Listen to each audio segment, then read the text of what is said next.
Gracias, diputado presidente. En varias oportunidades, doña Patricia Mora ha enderezado baterías en contra de mi persona a raíz del proyecto denominado Ley para combatir el fraude fiscal, que debo decirles que si uno lo ve fríamente, es poco lo que tiene para combatir el fraude fiscal. Si uno realmente quisiera darle dientes y colmillos a la tributación directa, ese proyecto se queda corto. De eso vamos a hablar en otra oportunidad, pero nada más señalo brevemente por qué. Porque es un proyecto que está orientado en venir a ejercer y dar atribuciones a la tributación directa en torno a las personas que ya son contribuyentes, y está dejando por fuera la mayoría de los evasores. Algo aquello, como lo decíamos antes, padre, regañan al que va a misa, pero el que no va a misa se sigue portando mal y no se lleva la regañada al padre. Este es un proyecto muy orientado en esa vía. Pero bueno, yo hoy quisiera tener una discusión seria sobre el tema de la desjudicialización, que además, les digo, es una discusión que ya va a ser académica, doña Patricia, porque ya el Ministerio de Hacienda aceptó modificar el proyecto y eliminar la desjudicialización del cobro por parte de la tributación directa. Y digo que quiero que podamos tener una discusión seria al respecto, porque yo entiendo que aquí, por política, hay que decir que, como Antonio Álvarez es empresario, entonces lo golpeamos, que está opuesto a los impuestos porque no quiere que los empresarios paguen. Y eso, como diríamos en la jerga periodística, vende. Pero no, es que el tema es un tema muchísimo más de fondo. Esta posición que yo he venido defendiendo y que voy a seguir defendiendo es una posición basada en el tema de los derechos humanos. ¿Y por qué es un tema de derechos humanos? Porque ante el problema de la mora judicial, que es el verdadero problema que sufre el país, lo que se ha venido haciendo es olvidándose de los derechos de las víctimas y olvidándose de los derechos de las partes más débiles de toda la cadena que tiene relación con el Poder Judicial. Empiezo por lo siguiente, porque este tema trasciende lo que tiene que ver con el cobro de los impuestos. Veamos lo que es el campo más sensible de los derechos humanos, la libertad individual. Ante el atascamiento de los tribunales de justicia, entonces vamos a un procedimiento que se llama de flagrancia, que terminó llenando las cárceles. Y pasamos de donde antes un juicio penal para llevar a una persona que cometía un robo en una parada de buses podía durar 4 o 5 años, a que una persona sea condenada en 48 horas. Sí, doña Patricia, en 48 horas. Y debo decirle que yo comparto y defiendo el tema de la flagrancia, entre otras razones porque siempre he creído en el derecho represivo y me he catalogado como un draconiano. Los seguidores de aquel famoso código de Dracón, que era total y absolutamente represivo, sin que eso olvide y deje de lado que entiendo que los problemas del derecho penal obedecen a un problema relacionado con pobreza, con falta de oportunidades sociales, etcétera. Y basta ver cómo cuando aumenta la curva del desempleo, aumenta la curva de los delitos contra la propiedad.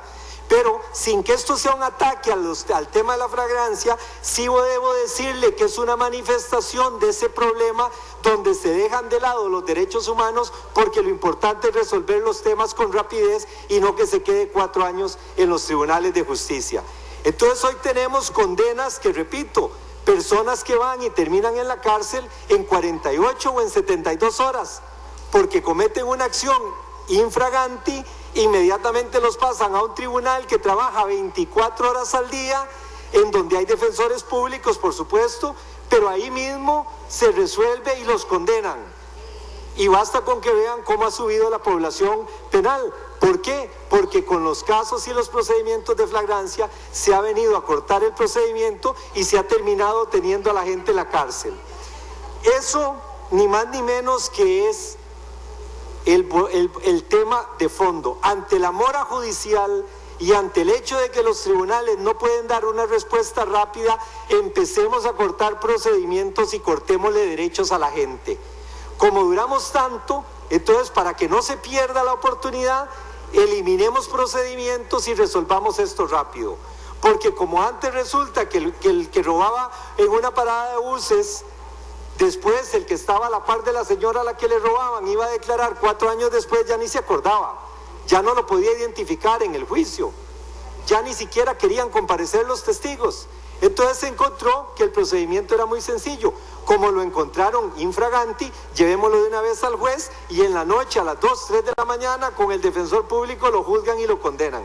Y aquí estamos hablando de derechos humanos, que es el punto medular de lo que se está violando ahora que se está buscando cómo eliminar el paso por lo judicial y de irnos a mecanismos, en este caso sumarios y en los otros casos administrativos. Repito, en este tema de los delitos de flagrancia ya se dieron todas las revisiones judiciales, la Sala Constitucional lo aceptó, lo avaló. Yo, como, repito, una persona que desde el punto de vista del derecho penal me defino como una persona represiva y siempre lo digo como uno de los ejemplos, después de más de 33 años de estar casado con Nuria, que no comparte esta tesis, es uno de los temas en los que seguimos teniendo discusiones familiares entre dos abogados que piensan diferente en un tema jurídico y no me han convencido.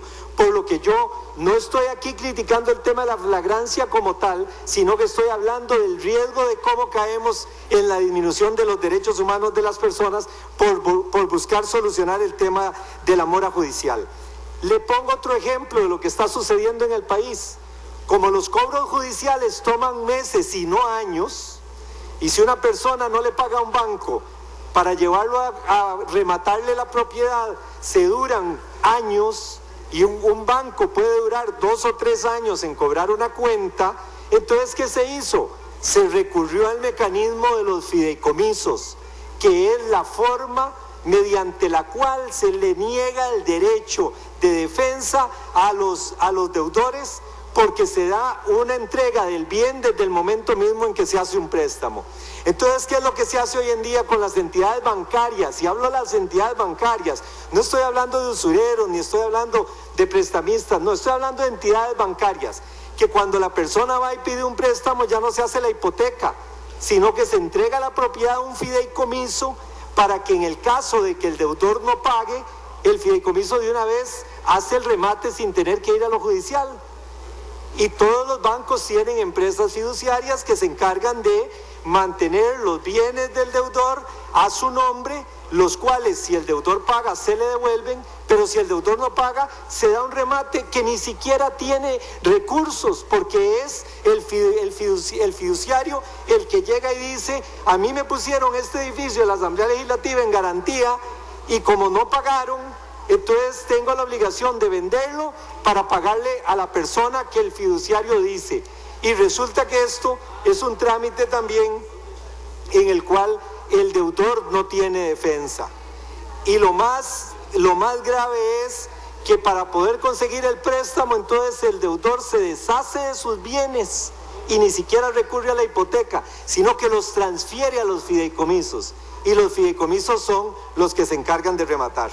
Recientemente la Dirección de Notariado dijo que no podían hacerse los remates por medio de notarios y la gente se confundió creyendo que era que ya no iban a haber fideicomisos. No, hay fideicomisos, lo único es que no puede rematar un notario, lo puede hacer un corredor jurado, pero no puede ser un notario.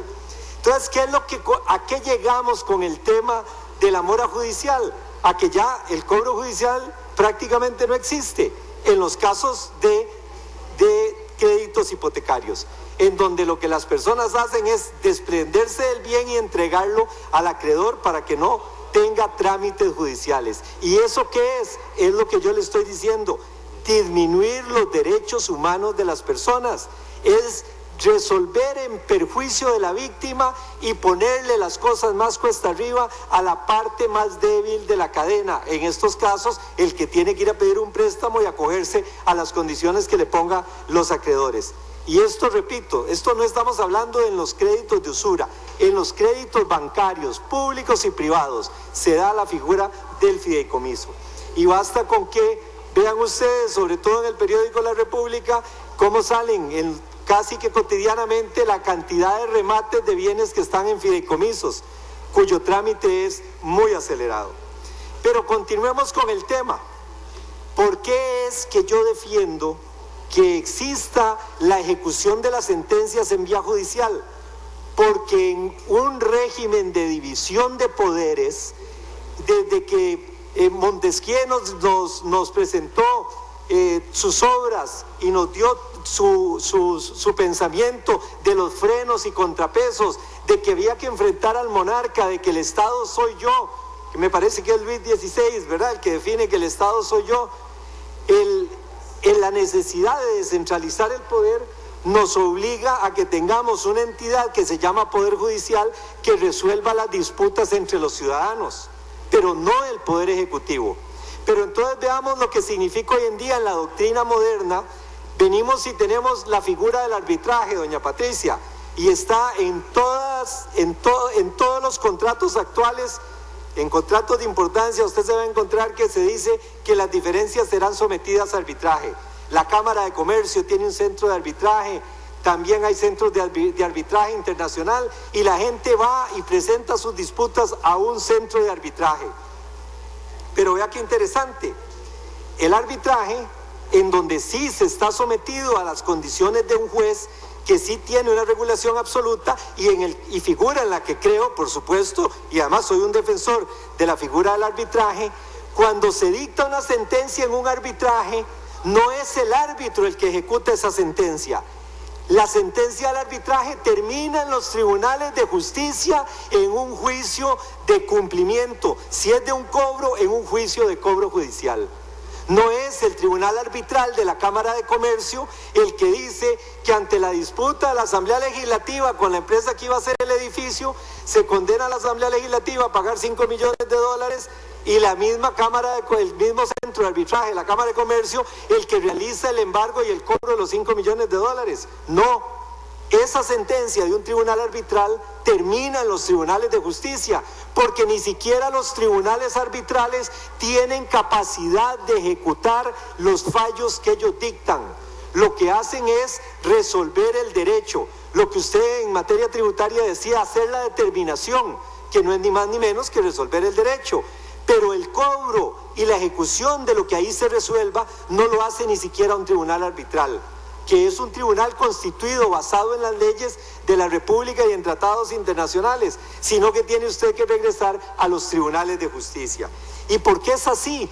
Porque en el fondo el ejecutar una sentencia, aunque se haya dictado esa sentencia, no le puede negar al particular los derechos que tiene de poder defenderse en la etapa de ejecución de la sentencia. Porque el derecho o la determinación en el caso tributario, o si quiere le digo algo más allá todavía, en casos en donde no se requiere ni determinación, como son los de la Caja Costarricense del Seguro Social, donde usted misma presenta la planilla a la Caja, usted misma definió cuánto es lo que usted debe y no pagó. Ahí ni siquiera hubo determinación. Cuando a usted se le hace ese cobro, usted también tiene derechos.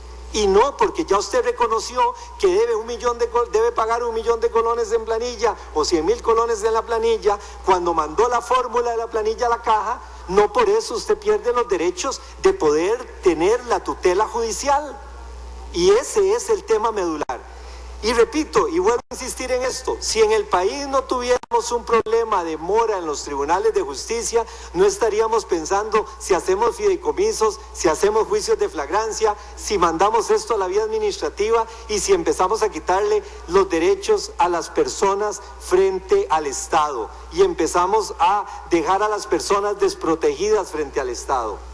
Aquí de lo que se trata es entonces de que ataquemos el problema medular, que el problema medular es cómo logramos que nuestros tribunales de justicia vuelvan a ser eficientes y rápidos, y no cómo entonces sacamos el trabajo de los tribunales de justicia y lo llevamos a la vía administrativa.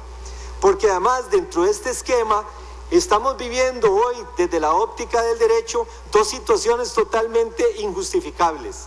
Empezamos a judicializar situaciones como las que algunos pretendían, y repito, ya para tranquilidad nuestra, doña Patricia, ya el tema está resuelto. La tributación directa acogió nuestra tesis y entendió que era inconveniente el cobro administrativo y aceptó la moción de volver a una vía judicial más expedita.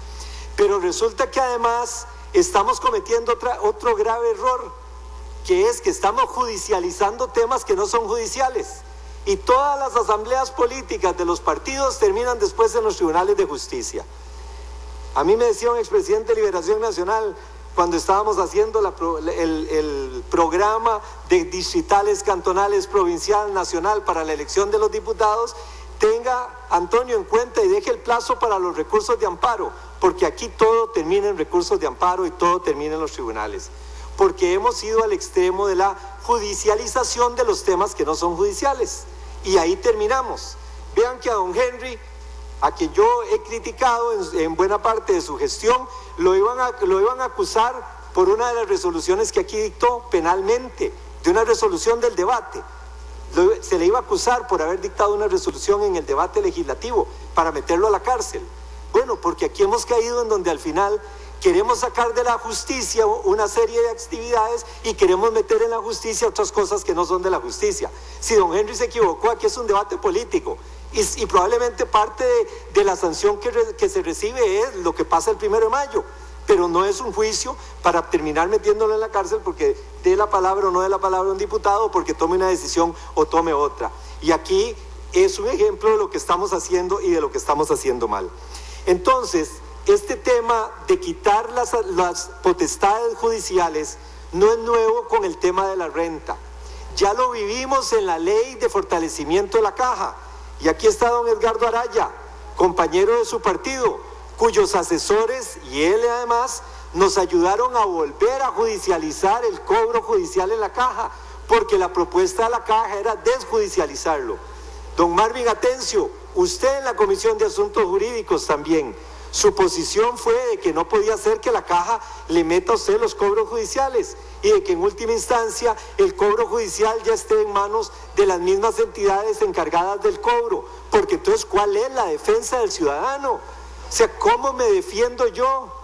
Vean ustedes hoy en día la discusión de Gaceta. ¿A quién pertenece Gaceta en este tema de divorcio? Imagínense la tributación embargando los bienes, que no es un tribunal de justicia. ¿A quién se lo embarga, don Carlos? ¿Al esposo o a la esposa? Bueno, ¿por qué? Porque precisamente la ejecución de las sentencias requieren de un proceso de análisis de carácter judicial. Y eso es de lo que aquí se trata. En el caso de la Caja Costarricense del Seguro Social, vino la discusión precisamente para desjudicializar el cobro. Y que cuando un ciudadano no le paga la caja, entonces la caja viene, lo embarga y lo remata, sin necesidad de ir a los tribunales de justicia. Y yo pregunto, si la caja no maneja ni siquiera el cobro administrativo, ¿cómo va a manejar el cobro judicial? ¿Y cómo le vamos a dar a una institución que es de médicos y no es de jueces que venga a tomar y a decidir temas de justicia? Pongamos a los jueces a operar y que hagan las cirugías para sacar las presas de la caja. De alguna manera de eso es de lo que se trata. En el caso que estamos viendo y que vimos en el campo de la tributación directa, la situación es exactamente la misma. La tributación viene y determina cuánto debe la persona. Y una vez que eso se determina, en donde por supuesto que puede ir a la vía judicial o no, y le repito, en algunos casos ni siquiera se requiere la determinación, porque puede ser la misma declaración de la persona. La persona declaró cuánto era lo que iba a pagar de renta y no lo pagó. Ahí ni siquiera necesita el proceso de determinación. Cuando viene el cobro judicial, ¿qué tienen los costarricenses que tienen esa deuda para que no puedan tener la tutela de la justicia? ¿Qué es lo que tiene el Estado para que nosotros le podamos dar esas potestades que ya de por sí son imperiales y desmedidas, para que pueda aún así gestionar sin necesidad de recurrir a los tribunales de justicia? Volviendo al tema, aquí es una discusión de cuál es la sociedad que nosotros queremos. Si es una sociedad en donde a la persona se le limiten sus derechos y los tribunales de justicia quede casi que como para un privilegio, o es una sociedad en donde las personas tienen derecho de que sea un juez el que le remate sus bienes. Bueno, yo definitivamente no voy a ceder el derecho que tiene todo ciudadano de que le puedan defender y de poder defenderse ante los tribunales de justicia. Y repito, ni siquiera en los procesos arbitrales, en donde lo que hay es un tribunal establecido, ese tribunal tiene la capacidad de ejecutar las sentencias. Hasta esos tribunales deben de regresar al Poder Judicial para que sea el Poder Judicial el que ejecute las sentencias. Ahora, me preguntaba doña Patricia sobre el caso de la inspección laboral.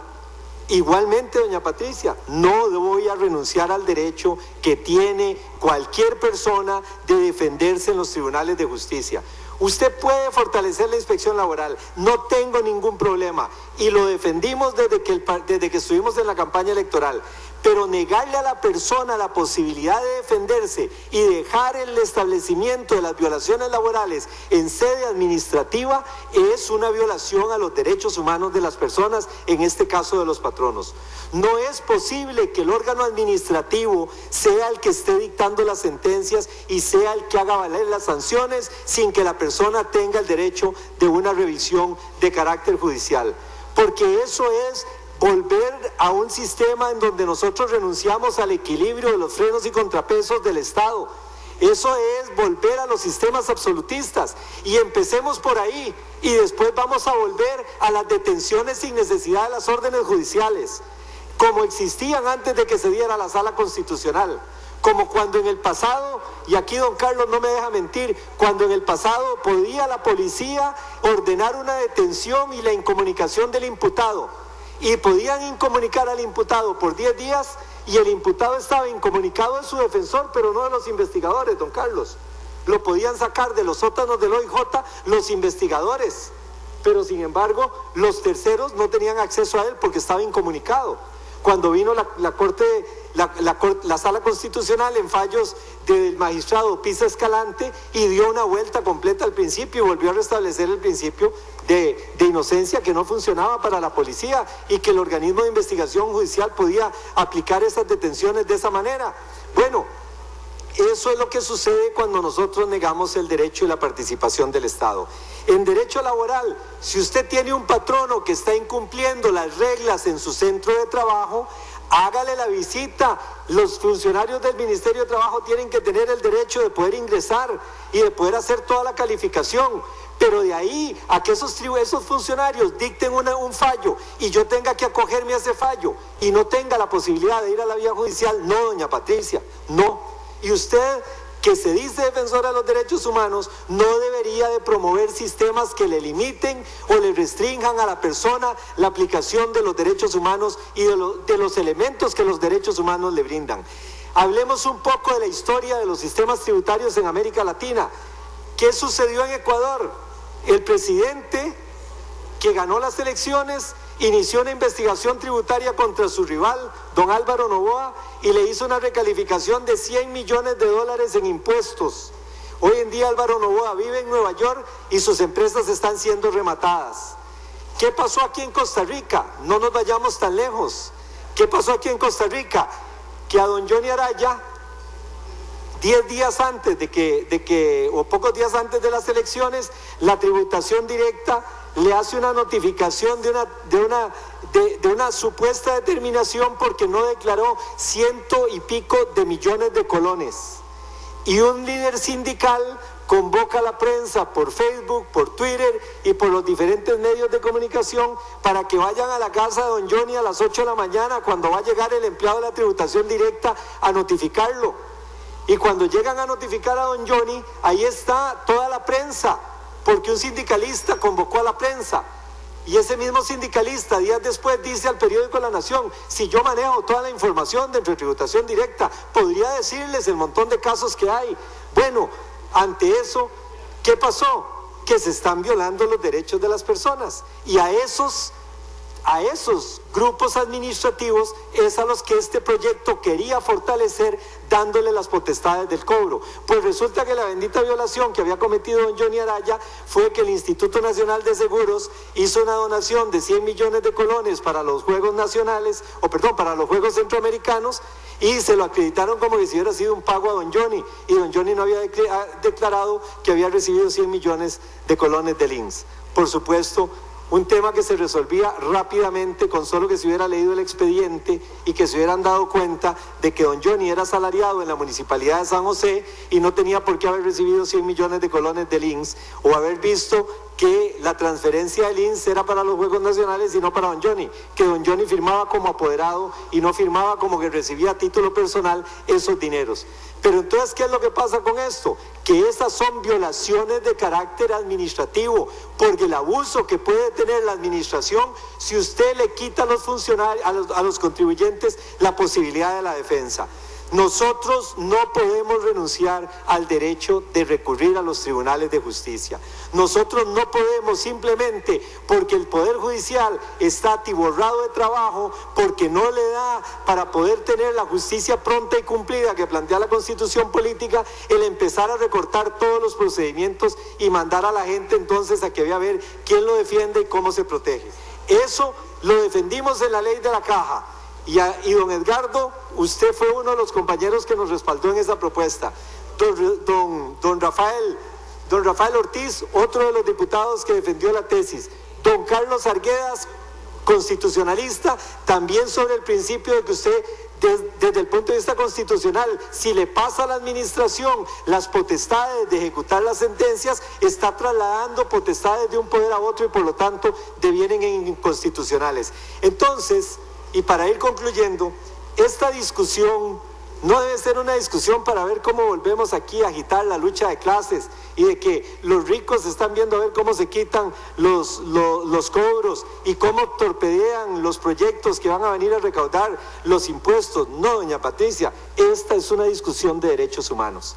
Y algunos dicen que ¿por qué en otros países se aplica? Bueno, porque usted no puede comparar criterios y sistemas como el common law, en donde usted tiene otras características totalmente diferentes, e introducir esas figuras en el derecho napoleónico que nosotros tenemos y en el derecho civil. Sí, es como que nosotros quisiéramos incluir dentro del sistema del common law de los Estados Unidos, de los juicios con jurado, las características propias del sistema napoleónico que tenemos en el país. Claro que pueden funcionar en otras naciones, pero que son naciones que tienen un sistema judicial diferente y que tienen características y organizaciones diferentes. Entonces, decir que lo que Liberación Nacional y los diputados hemos hecho de oponernos a este proyecto obedece simplemente a que estamos inventándonos argumentos es una verdadera falacia. La realidad es que nosotros creemos que tiene que haber una reforma en materia del fortalecimiento a las entidades encargadas de cobrar los impuestos.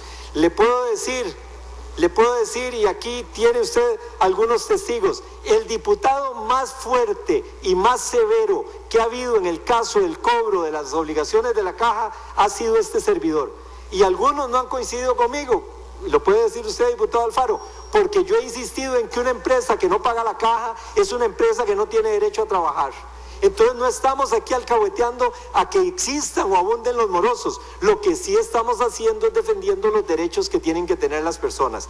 Y aquí, por más que queramos mejorar el sistema de recaudación de la Caja Costarricense del Seguro Social o del Ministerio de Hacienda, no podemos renunciar a los derechos que se tienen, que se tiene de recurrir a los tribunales de justicia. Y por más que queramos fortalecer la inspección laboral, no vamos a sacrificar el derecho de cualquier patrono, y con esto termino, diputado presidente, de poder recurrir a los tribunales laborales para defenderse y que sea condenado simplemente por un inspector y esa condena tenga la capacidad de ejecución de manera directa. Y yo espero que este tema lo podamos discutir cuando usted tenga su tiempo y no por la vía por el orden, porque yo me esperé 4 o 5 días para poder tener esta discusión y para que podamos seguir discutiendo con la profundidad y con la seriedad que merita y merece este tema para la sociedad costarricense. Muchas gracias, diputado presidente, y gracias al diputado